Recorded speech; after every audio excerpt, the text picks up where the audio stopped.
भंडारा शहराच्या शेजारी असलेल्या गणेशपूर ग्रामपंचायतमधील जिल्हा परिषद डिजिटल पब्लिक स्कूलला कुलूप ठोकण्यात आलंय।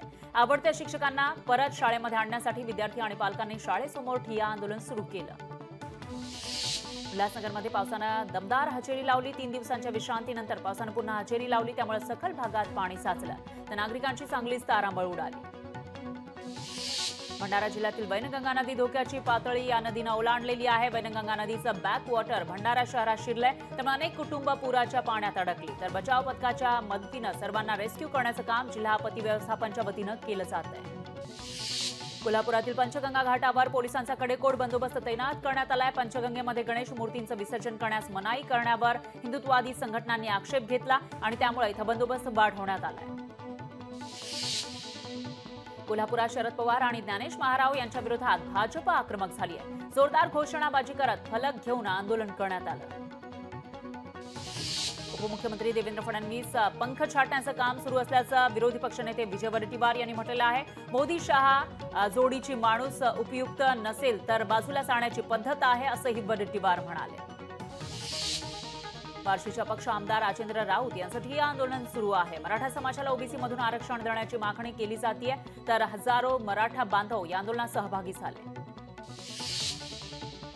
मुंबईतील पायाभूत प्रकल्पांच्या किमतीमध्ये भरमसाठ वाढ केल्याचा आरोप महापालिकेचे माजी विरोधी पक्षनेते रवी राजा यांनी केलाय। ही वाढ म्हणजे पालिकेच्या तिजोरीवर डल्ला असल्याचं रवी राजा म्हणाले।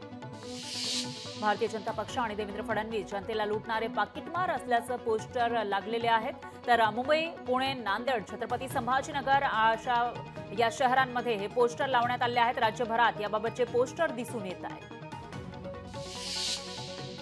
पुण्यात दहीहंडी आणि गणेश मिरवणुकीमध्ये लेझर लाईटचा वापर करणाऱ्यांवर कारवाईला सुरुवात करण्यात आली आहे। बंदी असतानाही लेझर लाईटचा वापर केल्यानं या ठिकाणी कडक कारवाई केली जाते।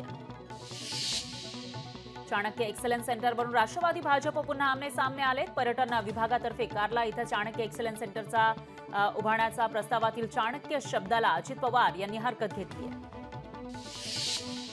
भाजप आमदार प्रसाद लाड यांचा मनोज रांगेंवर निशाणा पाहायला मिळालाय। मनोज रांगे पत्रकार परिषद घेऊन राहुल गांधींना आरक्षणाबद्दल प्रश्न विचारणार का, असा हल्लाबोल त्यांनी केला।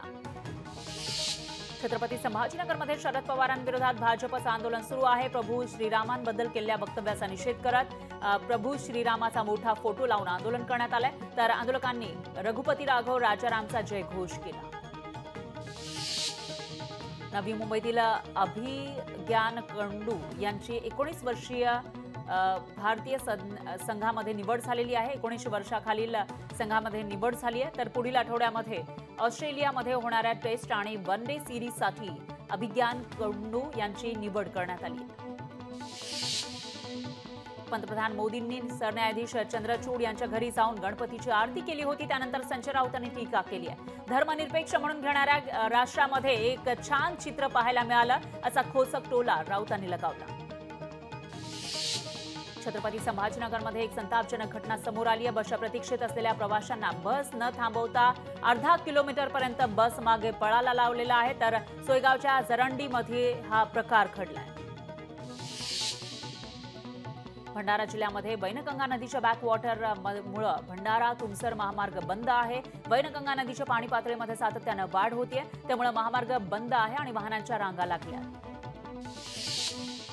रामगिरी महाराज आणि आमदार नितेश राणेंवर कारवाईच्या मागणीसाठी एमआयएमनं आक्रमक पवित्रा घेतलाय। कारवाई करण्यासाठी एमआयएमनं 23 सप्टेंबरला चलो मुंबईची हाक दिली आहे। एक्सप्रेसवेवर अकुर्ली भागातील अंडरपासच्या कामामुळे होणाऱ्या वाहतूक कोंडीतून आता प्रवाशांची सुटका होणार आहे, त्यामुळे हा रस्ता वाहतुकीसाठी खुला करण्यात आला आहे। लोकशाही मराठी ऐका, पहा, जागरूक रहा।